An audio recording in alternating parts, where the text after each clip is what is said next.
Good evening, everybody. Good to see such a nice big roundup, roll up. Good start. We have a little bit of housekeeping to do first. If anybody was thinking of going to Caboolture tomorrow for the toy run, don't. It's been canned or deferred for a week because of the forecast is pretty crook. I was going to go and I read the forecast and I wasn't going to go. I better put my glasses on so I can read it, even though it's in big black writing. We have, when we finish the main part of the evening, we will have a little extension. There's a table up the back and we'll tell you all about that. The big thing, for those who didn't come to the dinner, our secretary was presented with that, and I'll put it in front of the camera so that it can be seen properly. Yeah, from there, not the glasses on. So everybody, it's was from the Aviation Historical Society of Australia, Queensland Incorporated, presented to Peter Dunn, OAM, for his many dedicated years as the Honorary Secretary to AHSA Queensland Inc. And I put on the bottom, we could not do without your expertise.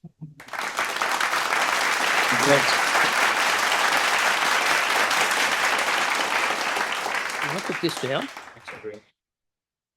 And that was a nice, pleasant surprise. Everybody should be able to see enough of that. Put in the man cave. Yes. Well, I'll leave it there so it can be seen anyway later. So yes, we had a dinner. It was a nice dinner. We'll have to continue them. The most interesting thing, and it has partly to do with this, and you'll get one of these in the emails over the weekend when the newsletter comes out as well.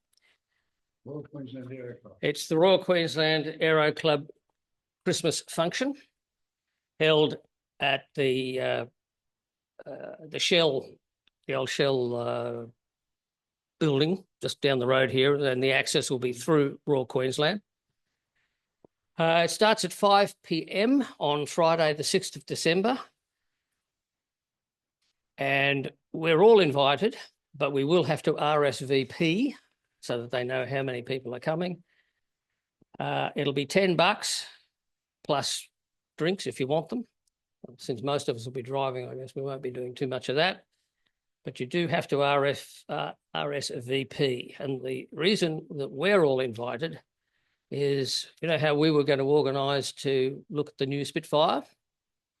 Well, it's going to be there. So we've rolled it all together, and there'll be 2 Spits there, most likely, and almost certainly Mustang. I won't say P51 because I'm not sure whether, I think FST, I think it might be a P51 actually, not a Mustang. The reason for the $10 is there's a sausage sizzle. Okay, so that's the reason for the $10. 5 p.m, be handy. My wife won't cook dinner for me I'll have to have that. Get something for your $10. Sorry, date again. Today week. Yeah, next Friday, 6th of December. 5 p.m. 5 p.m, 2 Spitfires and a Mustang. So that's pretty good. And so the actual information will come with that flyer will come in over the weekend on the emails. And when we're finished here, John Godfrey has some guests and a table full of artefacts from the crash site of DH-86 VH-USE, which crashed in 1942. Qantas aeroplane departed Archerfield and crashed just out to the east of us. And they're working to get a memorial raised for it. John will explain all that to you when we finish this afternoon. All you've got to do is turn around, stand up, turn around, and it'll all be up there. Just an extra thing, Bob. John Seccombe is here tonight as well with John Godfrey, and John is the nephew of two of the people who were killed in that crash, which left from here, probably just over there actually, outside Hangar 5, I guess. So can say hello to John later. Okay, so now we have our speaker. Would you like to come to the frontage here? I'll, Button you up. Thanks. And your special subject is? My special subject is LJ Balderson, pioneer of RAAF radio. Good evening, everyone. Tonight I'm talking about someone that probably most of you have never heard of. Lawrence John Balderson led an interesting, often exciting and occasionally frightening career in aviation up until the time he died in 1932. By that time, he had been a member of 4 different armed forces. But he's best remembered as the driving force behind the adoption and development of radio in the RAAF in the 1920s. He was born in Melbourne 1895, left school at 15, employed by the Melbourne Electric Supply Company, did an apprenticeship as an electrical fitter. January 1916, he enlisted in the AIF. He was posted to the 3rd Pioneer Battalion. Now, sometime after that, he attended the AIF Signals School, and he qualified as a signaller, which meant that he was proficient in Morse on the buzzer, semaphore, and small flag Morse, whatever that is. I don't know what that is, but anyway, he was good at that. On the 6th of June, 1916, that's a photo of the actual embarkation, the 3rd Pioneer Battalion, embarking on the Wandilla for England. Balderson is somewhere in that crowd. So they're embarking on the great adventure, which unfortunately turned into a great nightmare in the trenches for a lot of them. He was posted to Lark Hill Army Camp on arriving in England, but in January 2016, January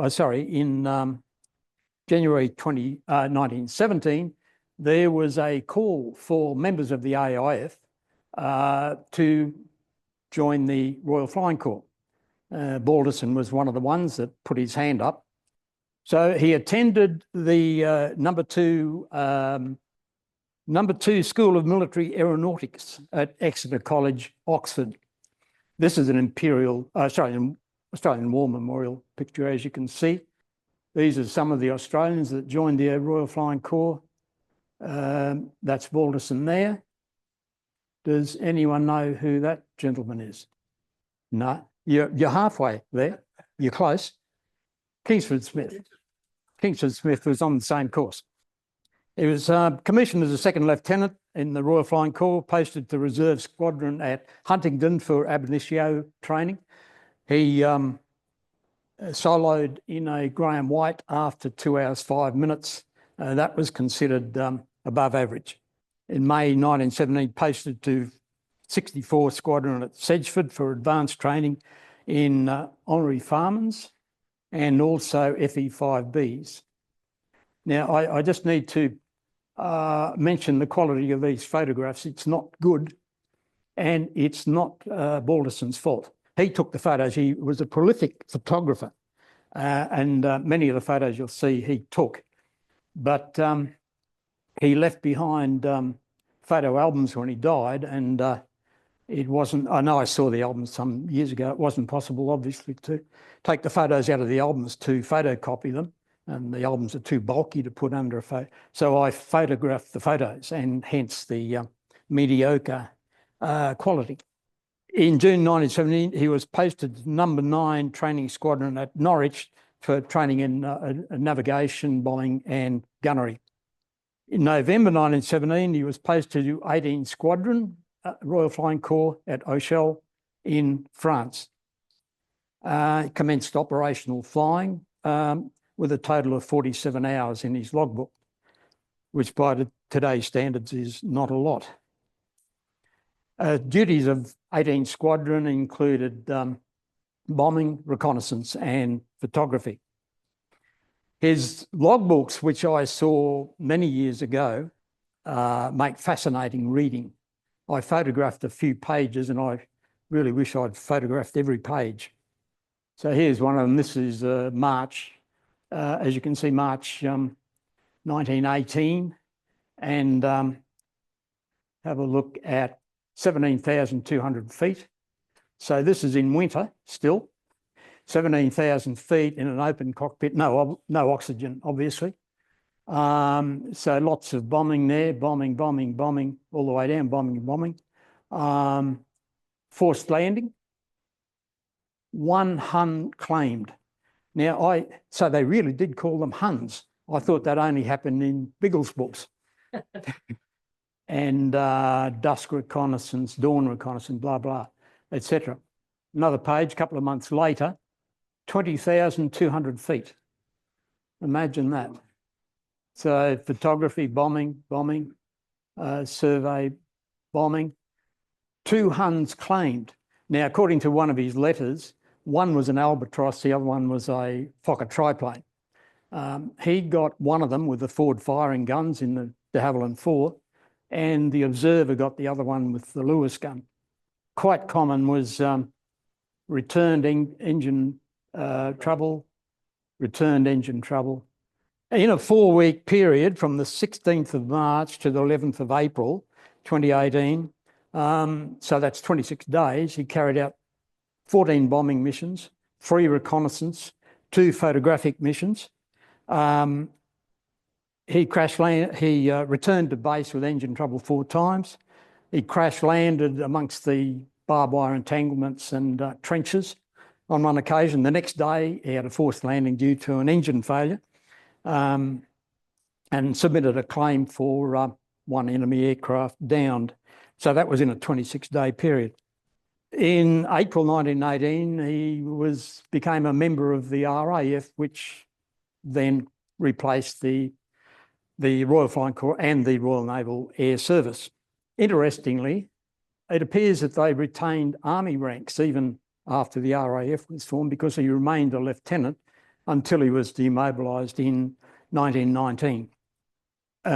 So during his time in France, in June 1918, he returned to England on home establishment. During his time in France, he claimed 6 enemy aircraft shot down, of which 4 were confirmed, and he was mentioned in dispatches 4 times. And now, after return to England, he passed the number 2 course of aircraft wireless telephony at Biggin Hill. A bit later on, I'll explain the difference between telephony and telegraphy. Yeah, most of you probably know that anyway. Now, this was only 6 months after the very first air-to-air radio telephone communication had been carried out. So it was all pretty new stuff then. And no doubt attending that course sparked his interest in radio, and that became a passion of his for the rest of his life, his interest in radio communication. So in June 1918, he, along with 4 other pilots, set off to fly across the English Channel to Gormanston in Ireland, which is there, for his next posting. Of the 5 DH-4s that left Shotwick in Cheshire, only 2 made it to Gormanston. Not sure what happened to the other 3. I haven't been able to find that out. His posting was to 22 Training Station Depot at Gormanston, where he was employed as an instructor, flying Avro 504s and de Havilland 9s, amongst others. So once again, this is Lawrence Balderson here with the Avro 504 at Gormanston, de Havilland 9s at Gormanston, de Havilland 9A at Gormanston. And those photos were all taken by Balderson. July 1919, he was repatriated back to Australia. It was interesting, it took that long. The war ended in November 1918, but it took 8 months you know, I guess a huge logistical exercise to get thousands and thousands of people back to Australia. He returned to his old job at the Melbourne Electric Supply Company. He was there for a couple of years, but he never really settled back into civilian life. He missed flying. And so September 1921, he joined the Royal Australian Air Force.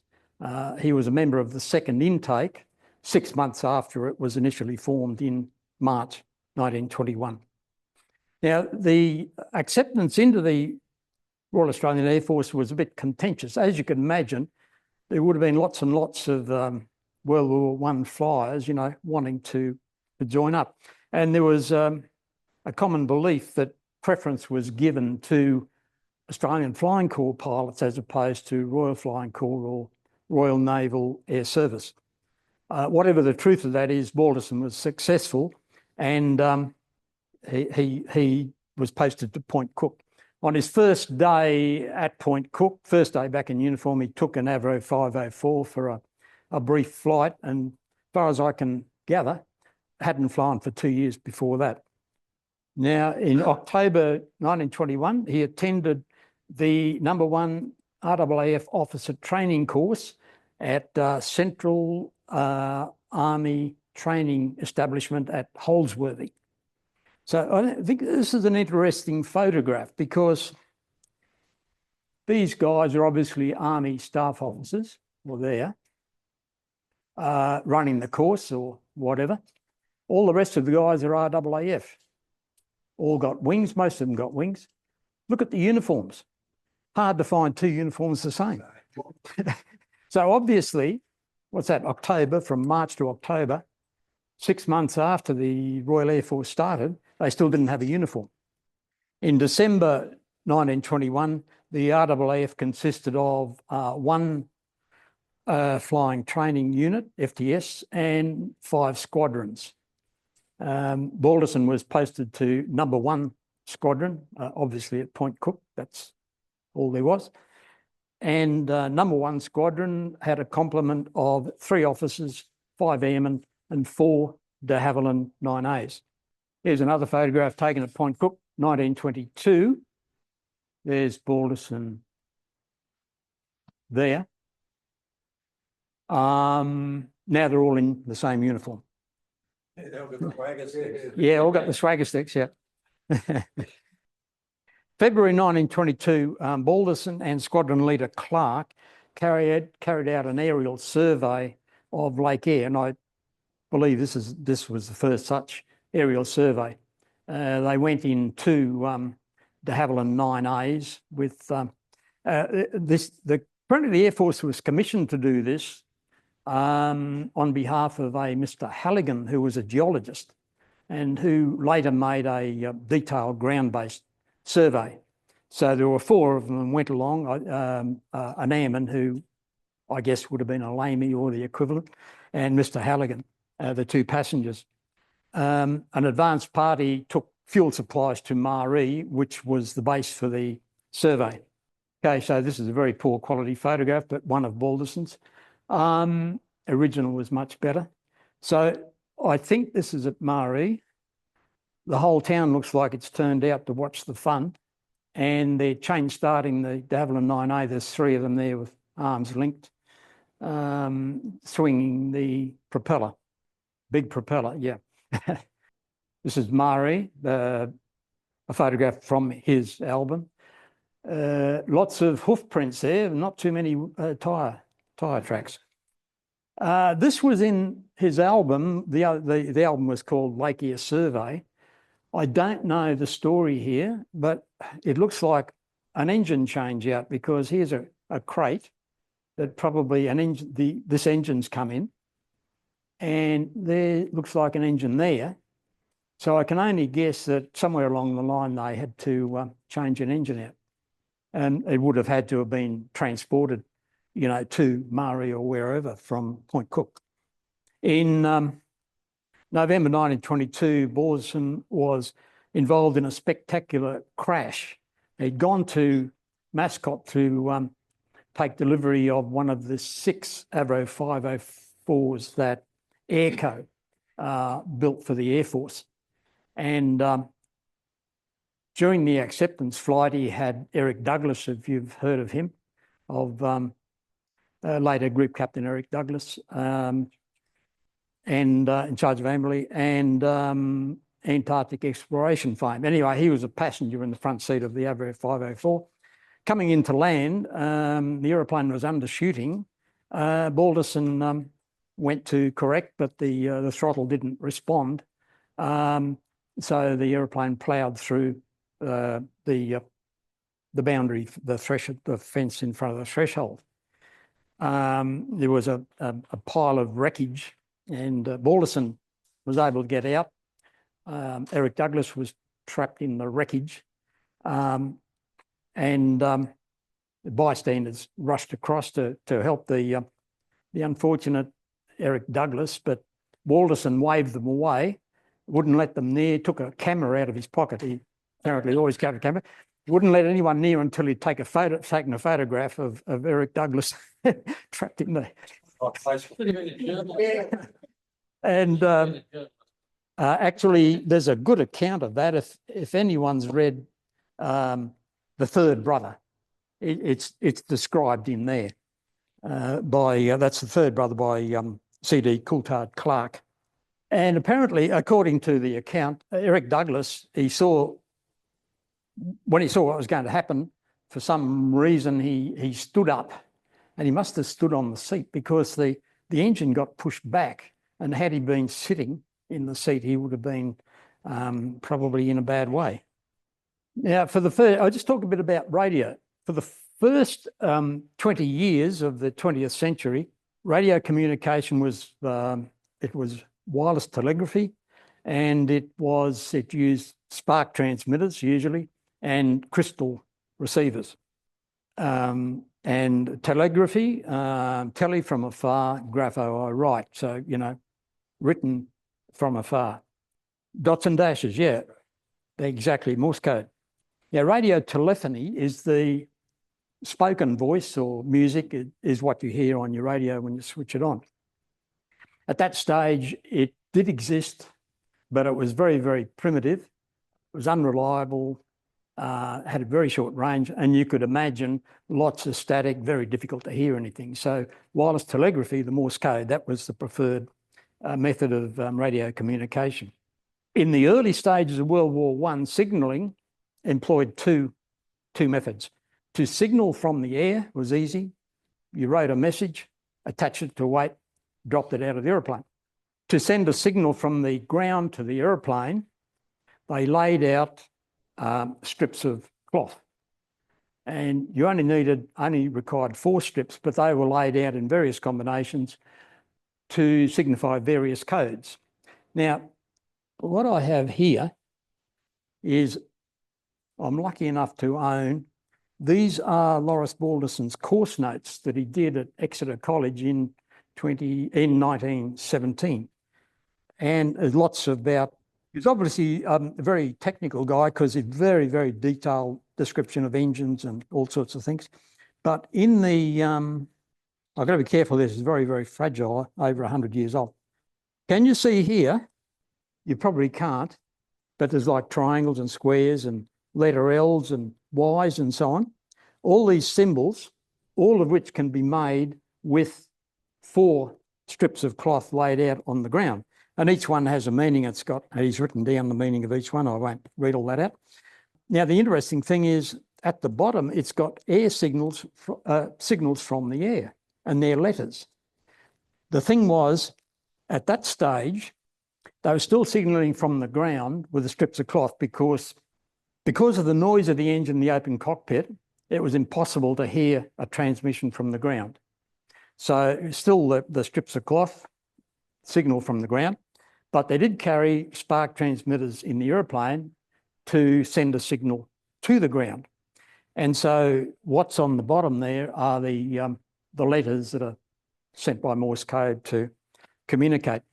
And of course, later on, that was done away with when, headphones and so on were developed, and you had two-way radio communication.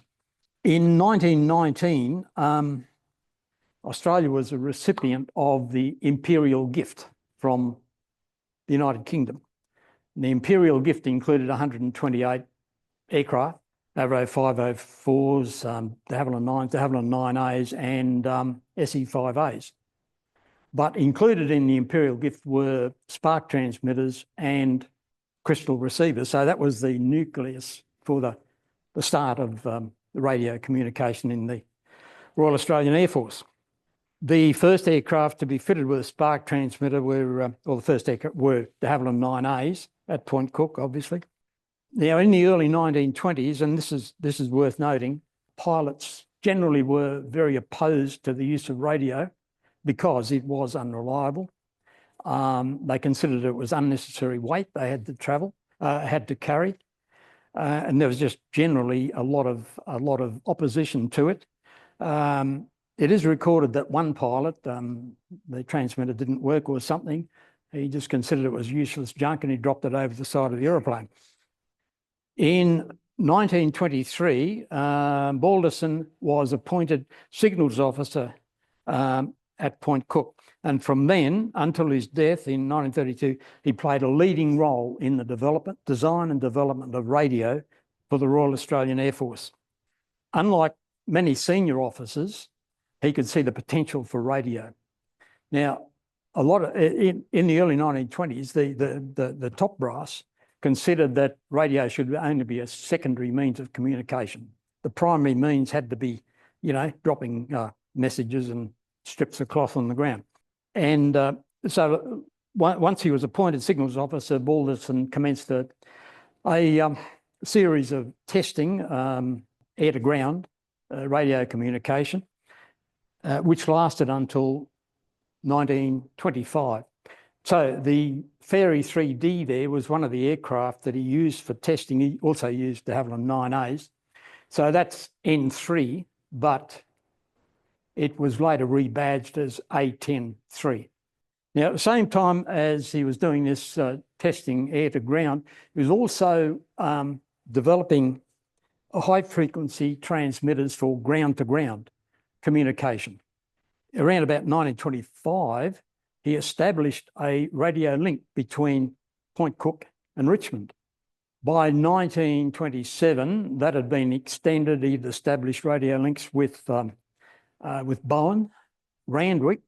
Apparently there was some RAAF establishment there. And of course with Laverton, which was just up the road from Point Cook anyway. And the important thing is to note that all of the equipment in that RAAF radio network was all made in the workshops at Point Cook. A bit different today, Marconi or someone would supply the equipment. Now, while this was going on, Balderson continued regular flying duties. This is 1924. He was flew one of the de Havilland 9As that came to Brisbane to celebrate the Brisbane centenary. In December 1924, the Ministry of Defence authorised the staging of an air pageant, the first ever air show held by the RAAF. It was held at Flemington Racecourse. Balderson was one of the display pilots. However, the rehearsal on the Wednesday prior to the air show didn't go at all well. And in fact, there was a headline in the Melbourne Weekly Times of the 13th of December 1924. The headline read, "4 planes crash, Flemington mishap." So the display aircraft were Avro 504s and de Havilland 9As. The Avro 504s landed first on the racetrack. One of them came to grief in landing, so that was strike one. I don't know if Arthur Affleck in his book, The Wandering Years, describes what happened next, and it's worth reading. I'll just read it out. It's not very long. Within a few minutes, so Arthur Affleck was flying one of the 504s and he saw what was going on from the ground. Within a few minutes, the 9As approached from the direction of Point Cook, broke formation over the racecourse, and whilst two of them circled, the leading aircraft flown by Uncle George Hempel made a nice approach and landing. Unfortunately, this type of aircraft had a comparatively high landing speed for those days and did not possess brakes. The result was inevitable. As Uncle George saw the boundary fence looming ever closer, with no hope of a successful takeoff, he did the only thing possible, kicked on full rudder, opened the throttle in an attempt to ground loop before reaching the fence. The attempt was entirely successful, except for the fact that the undercarriage had not been designed to withstand such forces. It therefore collapsed and the aircraft slewed around on its belly in a welter of dust, shedding jagged bits of wood and fluttering pieces of fabric. Uncle George and his observer walked out physically unscathed but mentally perturbed at the jeers of the meat workers crowding the windows of the abattoirs opposite the racecourse. Flying Officer Balderson was next to land. Having seen the effect of trying to sit down into wind in a restricted space, he decided to make a crosswind landing down the length of the flat. Unfortunately for him, however, the two training tracks which cut across his fairway were at different levels, one being about 2 feet lower than the other. Again, the result was inevitable, and much to the delight of the meat workers, the aircraft turned a somersault, finishing on its back with its wheels slowly revolving. Balderson and his observer emerged from under the wreckage like a couple of troglodytes clawing their way to the upper world. There was sustained burst of applause from the abattoirs. And then a third de Havilland 9A came to grief when the pilot mistook a watering trough for a concrete cricket pitch and thought he could just run straight over it, and it went on its nose. However, the air pageant on the following Saturday was a huge success. The next picture here, formation of de Havilland 9s. Now, this is from one of Balderson's photo albums. He would have taken it from the aeroplane in the foreground there. And the caption reads, "Welcome to the fleet." This would have been a welcome to the United States battle fleet that visited here in 1925. In 1927, Balderson took part in a display of 40 RAAF aircraft to welcome the Duke and Duchess of York to Melbourne. But the occasion was marred by tragedy. As the royal couple proceeded towards Government House, two of the aircraft in Balderson's flight collided and crashed in flames in front of thousands of onlookers. Now, interestingly, Balderson's de Havilland 9A was the only aircraft there fitted with radio. So he was able to send a message straight to Point Cook, alerting them to what had happened. In 1926, Balderson designed and supervised the manufacture of improved 500 watt and 1000 watt transmitters for ground-to-ground communication, obviously. I just flicked through these. So these are all out of his papers, you know, that I've had the good fortune to have seen. It's a 500 watt transmitter, something called experimental transmitter for aircraft wiring diagram that he was involved in. This is the 1000 watt transmitter, front view, same transmitter side view. Now, using this equipment, Balderson was able to establish a radio link with Cranwell, RAF Cranwell in England. This was done on Balderson's initiative. There was no direction from higher up to do it. He just decided it'd be a good thing to do. Point Cook became the only organisation in Australia at that time, RAAF Point Cook, with daily communication with the UK. On the 24th of February 1928, the Governor-General, Lord Stonehaven, visited Point Cook. He inquired whether they would send a message for him to the UK on Balderson's transmitter, the one we just saw, this one. And of course, the answer was yes. The message was sent, and I'll just read it out there. So it is to Marshal of the Royal Air Force, Sir Hugh Trenchard, from Stonehaven.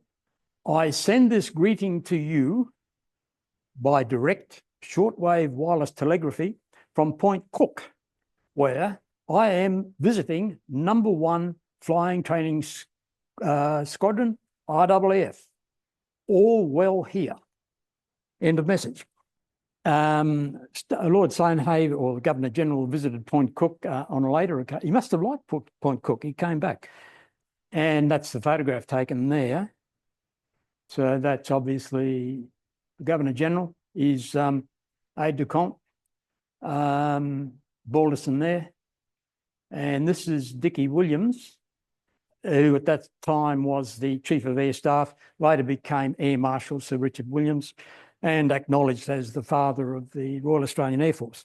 In 1928, it was realised that there was really no suitable commercially available radio equipment for the Air Force, and the Air Force needed to keep updating their equipment. So it was decided that the RAAF should develop its own aircraft radio equipment, and this was done under Balderson's direction. So in the next 4 years, he designed and developed a series of transmitters. I don't know if you may have heard of some of these. AT1 ground transmitter, AT2, which is a compact aircraft transmitter, and the more powerful AT3, AT4. AT stands for Australian Transmitter. He also designed and developed the AR1 and AR2 receivers. AT2 transmitters were fitted to, in 1929, were fitted to Wapiti and De Havilland 9 and Southampton aircraft. And a couple of years later, a pilot of a Wapiti was able to send a radio signal to Richmond, 450 miles away. So that was certainly, great progress had been made in those few years.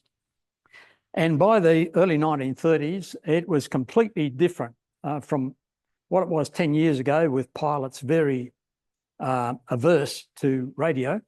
Now they were enthusiastic. And by 1933, every pilot at Point Cook could send and receive Morse at 10 words a minute. Now, during all this time, Balderson continued flying. Here he is, and instructing. He instructed. Here he is with a group of trainees in front of a, pretty sure that's a Moth DH-86. Interestingly, some years before, Balderson had taught Lester Brain to fly at Point Cook. In May 1929, Balderson, who was the acting director of signals for the RAAF, was called to give expert testimony at the Coffey Royal Inquiry, which was set up to investigate the circumstances of the disappearance of the Southern Cross in Western Australia, which resulted in Anderson and Hitchcock perishing in the desert in the Kookaburra during the search for the Southern Cross. Also resulted in the loss of an Air Force De Havilland 9A. I haven't been able to find a transcript of the evidence given, so I don't really know a lot about it. I know there was, the thing they were trying to establish was, could the Southern Cross have communicated with Glenelg River? And there was some emphasis on generators, wind-driven generators and hand-crank generators, as to whether a message could have been sent. There was a strong feeling, and you probably all know this, a strong feeling at the time that this had been a publicity stunt by Kingsford Smith. But he was exonerated by the inquiry, but his reputation never really recovered to what it had been. In 1931, the Southern Cloud disappeared in atrocious weather, flying from Sydney to Melbourne. The Air Force took part in the search using Wapitis, and Balderson there led the Air Force part of the search. As we all know, the wreckage wasn't found for another 27 years. Now, Balderson was always a keen photographer. This is a photograph he took during the construction of the Sydney Harbour Bridge about 1930. Not sure what the aeroplane is. You'd almost say it's a tiger moth, except tiger moths weren't around in 1930. It's got the staggered wing. In March 1932, Balderson, flying a Wapiti, took part in an RAAF display to mark the opening of the Sydney Harbour Bridge. Here's a newspaper clipping of the day. I'll read it out. It might be a bit hard to read on screen. It's worth reading. Swoop from sky, thrilling air display. In perfect formation, 9 Air Force planes swept up the sky. They soared 3,000 feet above the bridge. Then, in obedience to a wireless signal, hurtled down upon the arch at the moment Mr. Lang cut the ribbon.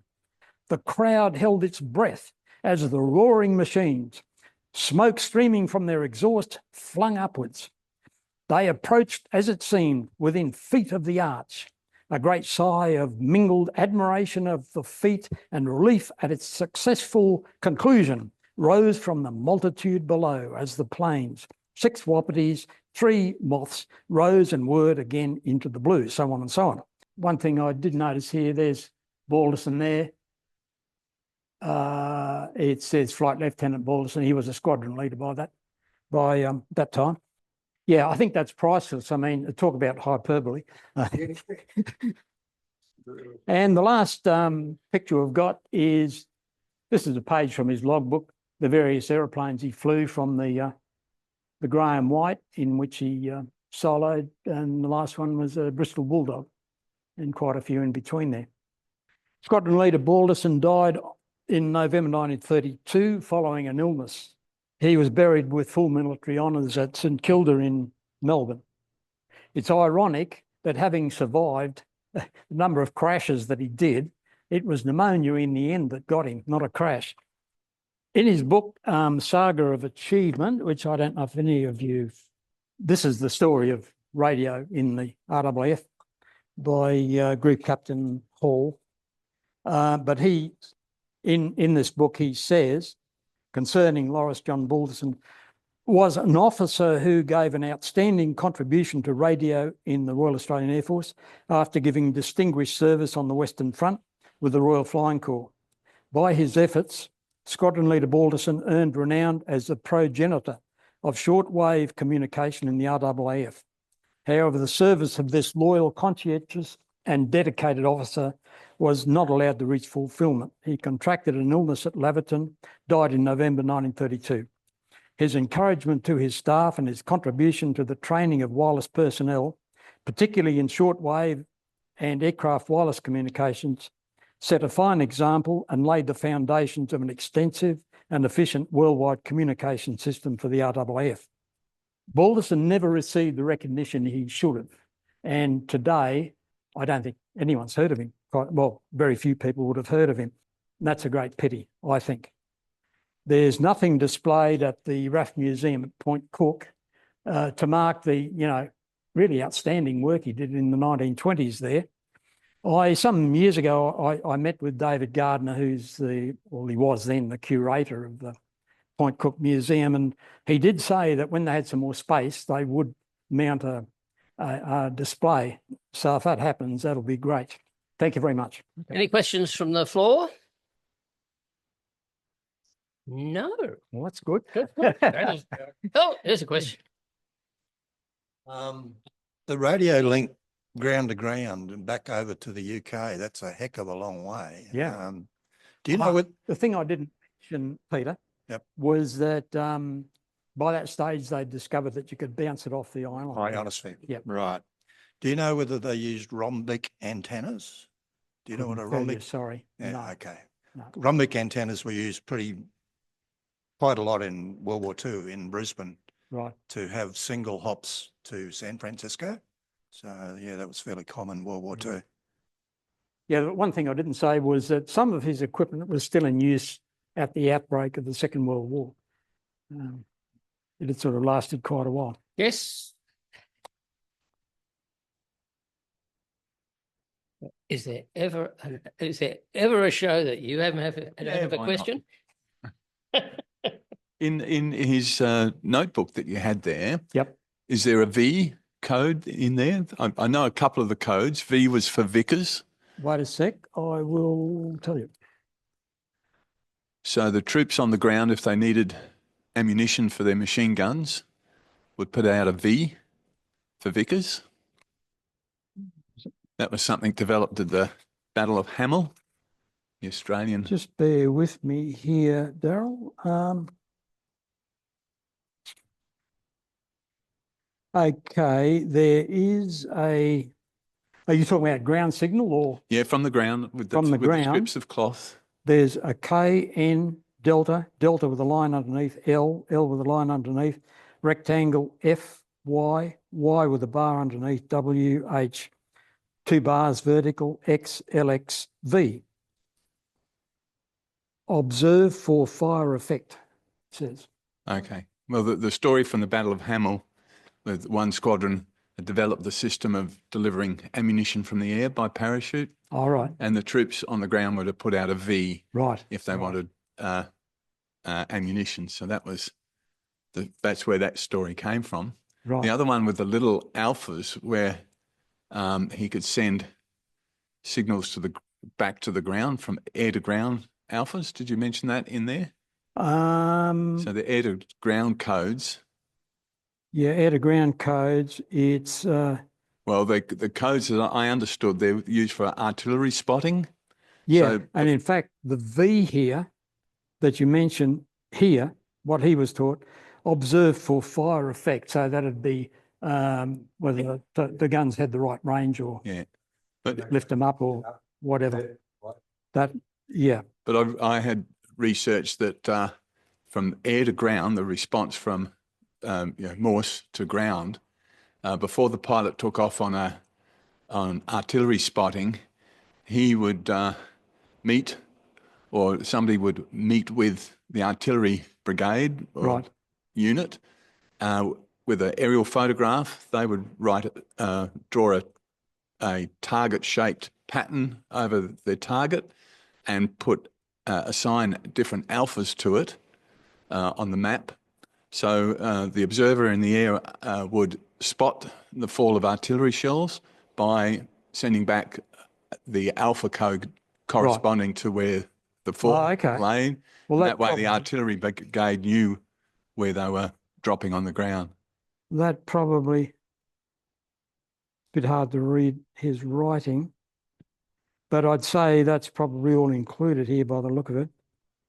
Yeah, because there's one code is short, and probably that's range a bit short. Left, there's another one for left, one for right. Yeah, so that sort of that map system is pretty well documented in a lot of literature. But that assumes you get the two units, the artillery and the aircraft, meeting and coordinating before they sortie out. That's all from us here. Anybody outside?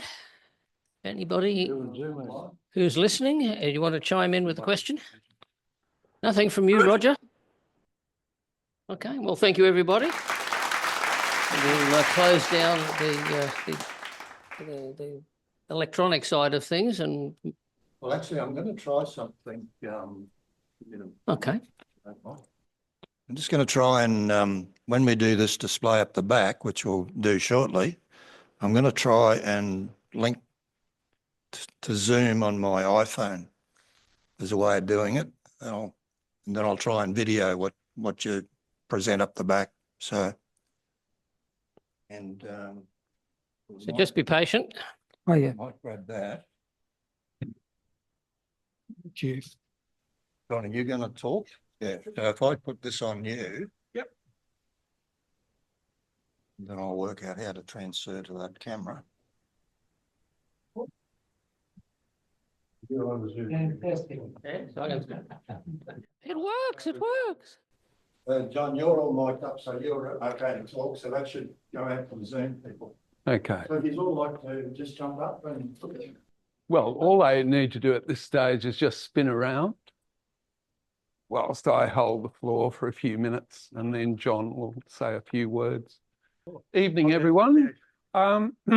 Before we start, I'd like to acknowledge my four guests that I've invited tonight. First of all, John Seccombe, where Peter did say something about John's connection with this episode. John is also formerly a director of the Qantas Foundation in Longreach, which is now the Qantas Museum.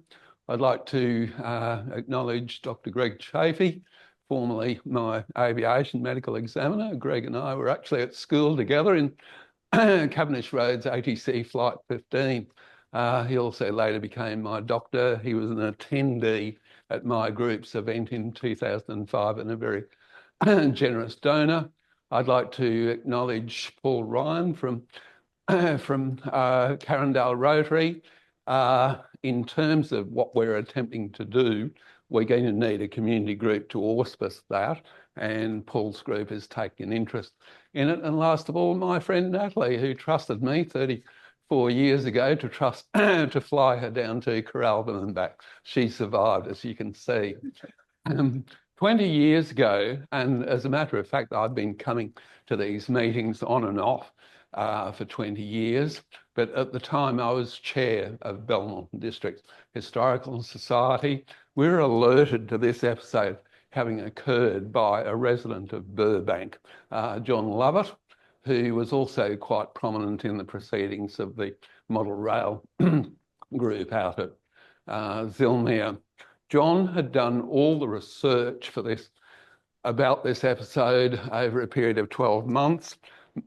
Most of his material is in that file there, which you're welcome to read.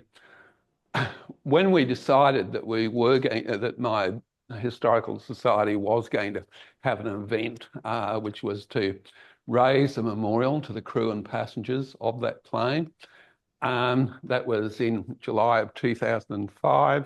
We had Nancy Bird Walton come up from Sydney to actually unveil the plaque.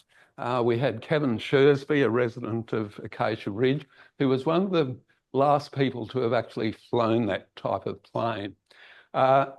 We also had Richard Hitchens, who was then president of this group, come as a guest speaker. I think you came that day, didn't you, Peter? And we had displays by about 3 local aviation museums. We had a 1920s Qantas bus there, and the grand finale to the episode, to our event, was having a fly past of 4 vintage de Havilland aircraft. It was a DH-84 and 3 Tiger Moths.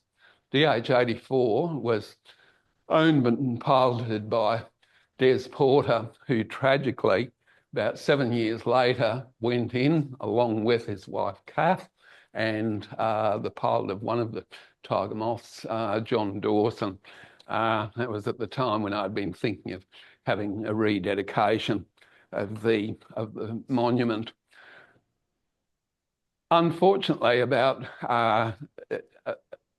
4 years later, the monument had to be removed, where Westfield was having a redevelopment of that end of the shopping centre. Hasn't gone back since. Westfield would like to have it back. Some of us think that really needs to be sited here at Archerfield, and there have been negotiations with the Airport Corporation about that. They offered to mount it on either of 2 sides of the old Qantas building. We would very much like to have it between the terminal building and the Flight Standards Office. Anyway, we've still got to find out whether that's going to be approved. At the time when we held our event in 2005, we hadn't known the precise location of the point of impact of the plane. John Lovett told a very amusing story about how he and a couple of people from the Brisbane City Council, a ranger, I think, and somebody else, went looking for the site. They really didn't get, I thought, in terms of what we now know, they wouldn't have been within a quarter to half a kilometre of that site. But in the meantime, they found a marijuana plantation in that area, and they both had to be grilled, and they were both grilled by Queensland Police later when they reported it. And apparently the police weren't very impressed when they said that all they were doing was looking for the site of an air accident from 50 years before. Anyway, in the meantime, Fred Wimmer, who was able to establish the location of the site, courtesy of his trusty metal detector, a GPS and some 1946 aerial photos, found it in bushland just off Prout Road at Chandler, and he was able to disinter some artefacts from the actual incident, which are here tonight. Fred took a number of us on successive visits to the crash site, including members of the families of about 6 people who were on board that plane, and of course John being one of them. We, at the time, after we concluded that visit, John and his family announced that they would be very keen to mount a memorial cairn, either the actual site, which is about 200 metres into the Brisbane koala bushlands from Prout Road, or at the actual entrance to the bushland. We've since had a meeting with Councillor Ryan Murphy for Chandler, where he's now given it his support, and where he said that that's probably going to take at least 18 months for that process to be concluded. It involves about half a dozen consultants' reports, which I've been told go for about 10 to 15,000 each. I keep having to reassure John that we're not going to be asked to pay for the cost of any of those, but I have been told also by the president of my group at Cooperoo that you have to keep hounding the councillor in order to get that process to be finalised, and hopefully then by that time we might have that plaque mounted just on the other side of the building. And if we have a dedication event for either of those, we'll certainly extend an invitation for all of you to attend. John. Thanks, John. Thank you, everyone, for inviting me to your meeting today. Just one thing on the original dedication of the park. One of the people that were there was a significant child by the name of George Roberts, an he retired Qantas engineer. He spent much of his working life with Qantas here at Archerfield, then in Sydney. Did a lot of work during the war with electronics, the navigation equipment in the aircraft. That was his specialty. George was on the investigating committee for this crash, and he told me a lot about it because of my connection with 2 of the people that perished on that aircraft. And where he'd done maintenance on that very aircraft only 3 weeks before. That's right. Yeah, he knew it implicitly.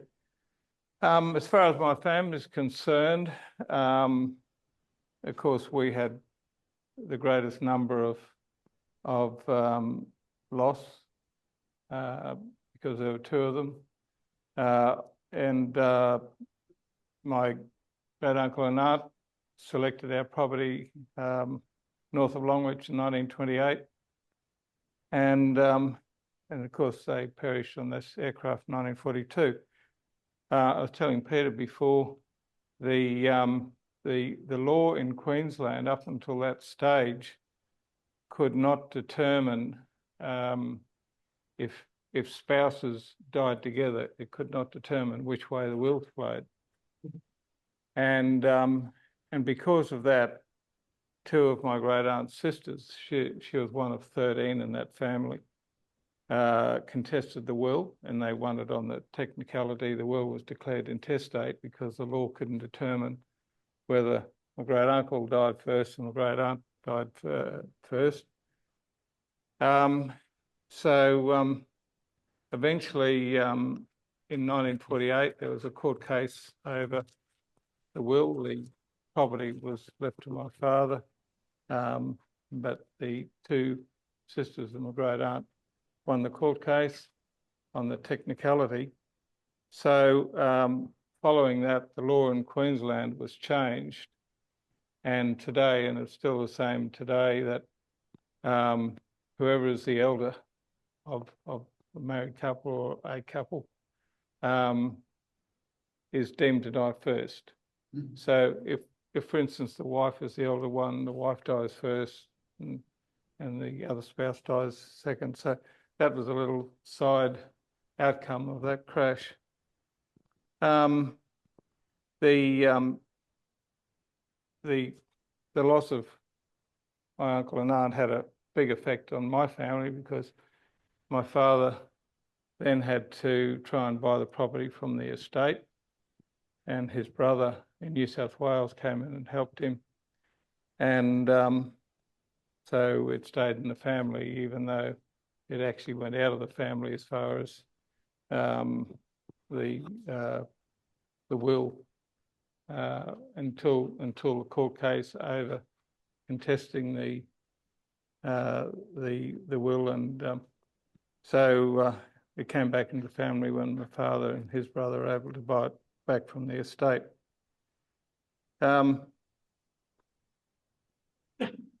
The thing that I pointed out to Councillor Ryan Murphy was that this is the only civil aviation accident with loss of life in the Brisbane area in history, and up until then it was Qantas's greatest loss of life.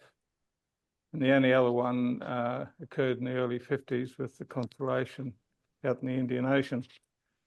So it's probably significant to Brisbane's history. Sorry? Yes.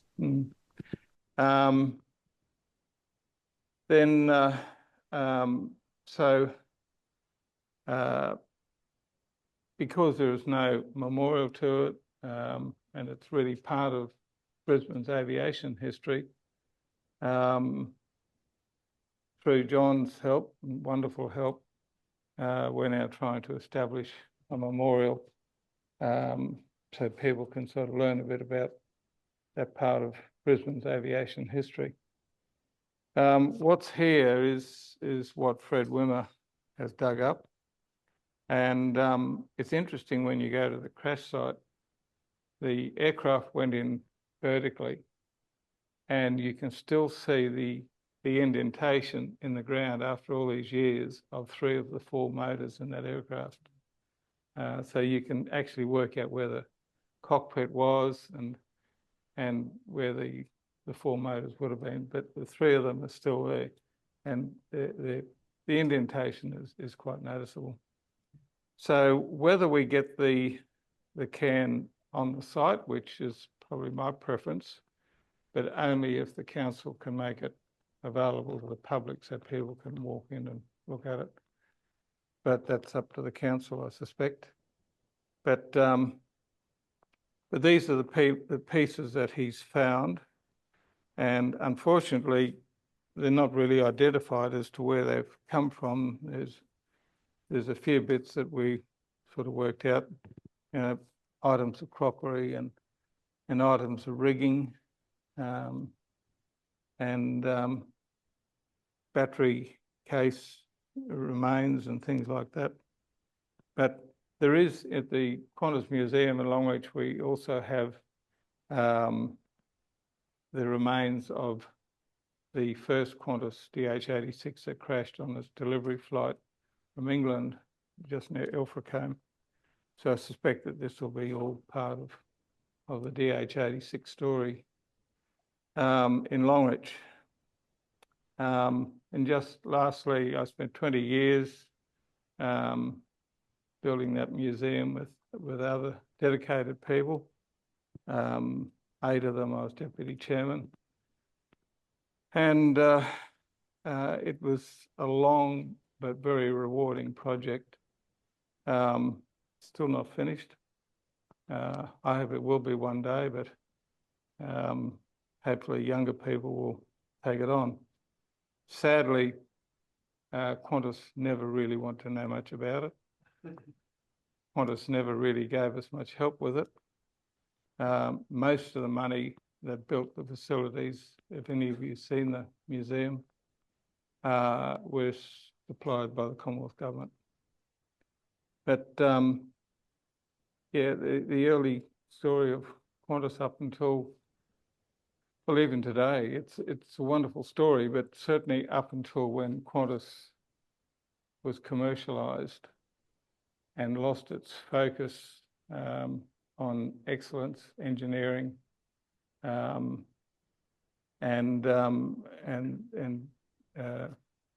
the stewardship of the pilots and crew.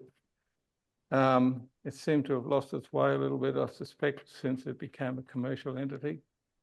And I think that's rather sad, because those who were involved with Qantas up until that point were very proud of the record that they had actually created for that airline.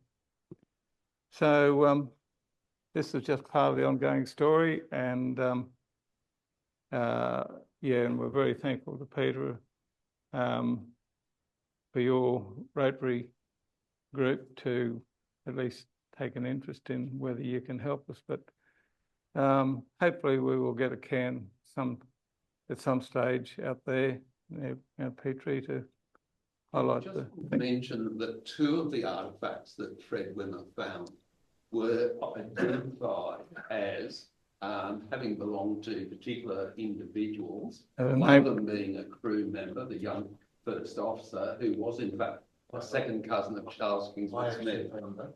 Oh, did you? Mm-hmm. And of course, there was an epaulette from the American Army officer. Yes, yes.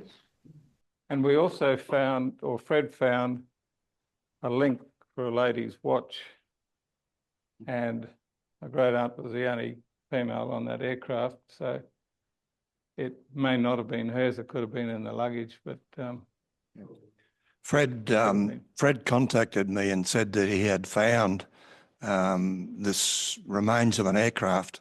I won't try to show myself out there, and he had contacted I think it was Mark Pilkington in Melbourne to identify the type of aircraft. So he still wasn't 100% sure that he had found VH-USE. So he called me out to go out with him one day, and he had two metal detectors, took me to the site, and I haven't used a metal detector.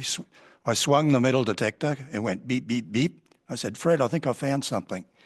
And I dug up a little brass thing about that long and about that high, and I rubbed the mud off it.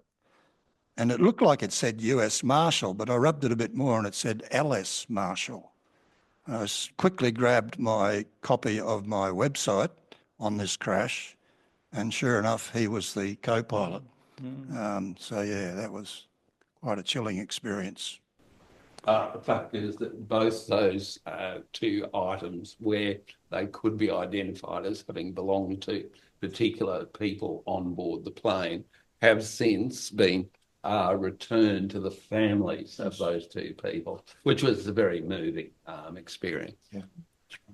One interesting thing about the investigation into the crash, I got this from George Roberts, but the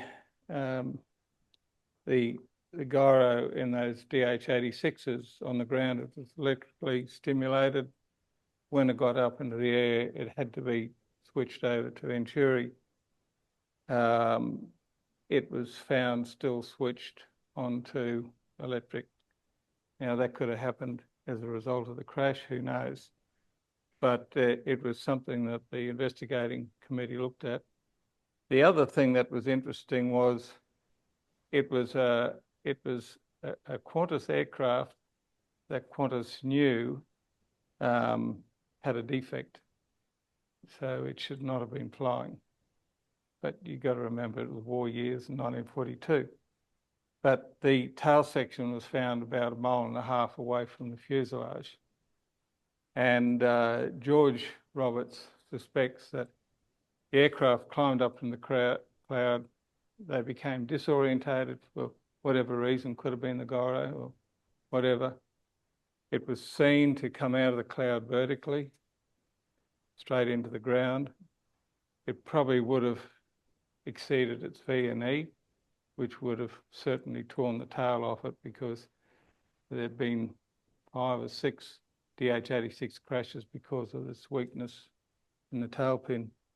So somewhere in amongst all that was probably the cause of the crash. Okay, well, we might wrap up this now, and if you want to come and have a look at the artefacts here, and we'll shut down the Zoom session very shortly. Thanks, John and John.